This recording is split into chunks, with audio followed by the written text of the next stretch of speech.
When I first started doing LighterLife, or when I knew I was going to embark on doing LighterLife, the one thing that I said was to my management, I don't have to go to the groups though, do I? And they said, well, A, you do, because because it's important for you and your journey.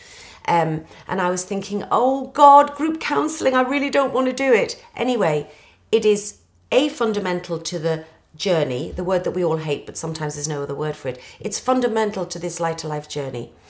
And also, I have just gained so much from it. You know, a lot of what the girls who have huge emotional eating problems, I can relate to what I have with alcohol and was certainly on the way to having with food.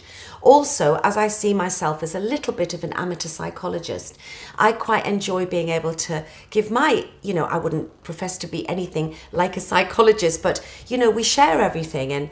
And there are some experiences that I've had that the girls can learn from, certainly with confidence issues, because, I have to be quite confident in what I do.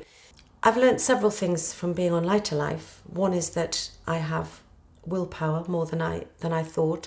I won't have anyone take the fact that I've done this away from me, nor will I with alcohol. There ain't no higher powers made, me stop drinking or lose weight. I've done it with the help of LighterLife. One of the things that's come out for me is that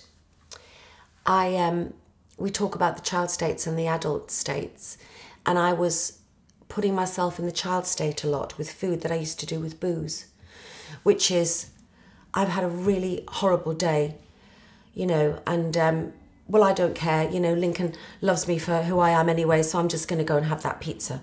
Or I've done a really good thing at work today and I've got that job, so I'm going to treat myself to that pizza. And it's purely emotional eating. And what now I've turned it around to thinking, I'm not saying I'll succeed in this every time. Of course we won't. We're not superhuman. But, it's given me, LighterLife and the groups have made me step back when you're about to make a decision. And, in future, I will think, I hope, I've got that job. I'm not going to celebrate with a big fat lardy pizza because I don't want to have another half a stone to lose before I start this job. It's that kind of changing the crooked thinking, as they call it. Just stopping before you make that next step and just thinking how much happier you are now. But it's also not saying never have a pizza, never have an ice cream. It's just saying be a bit more careful. Be aware of what you eat. I've been a latecomer to being conscious of what I'm eating. And what I've learned is that my body was reacting very badly to the foods I was putting in it. My osteoarthritis is 90% better. I haven't had any anti-acid reflux tablets since I've started this journey. So when I start introducing food, I'm going to know immediately what I'm reacting to and take those foods out. Each of us have had to miss one group just because of a family wedding or, one of my 84 hen nights that my girlfriends have thrown for me. I don't like it. When I miss it, I feel it's very important to me. And interestingly, last week when I was there, a couple of the girls who've still got quite a long journey to go, they've got further than me to go on the LighterLife total, I can see that they're really scared of leaving the group. And what my lovely counsellor Katie was saying to them is, we don't just chew you up and spit you out.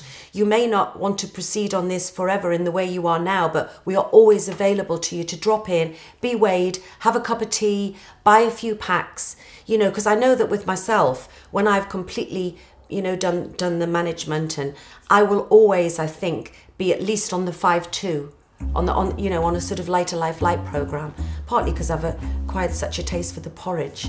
I don't want to ever be without my porridge, said Goldilocks.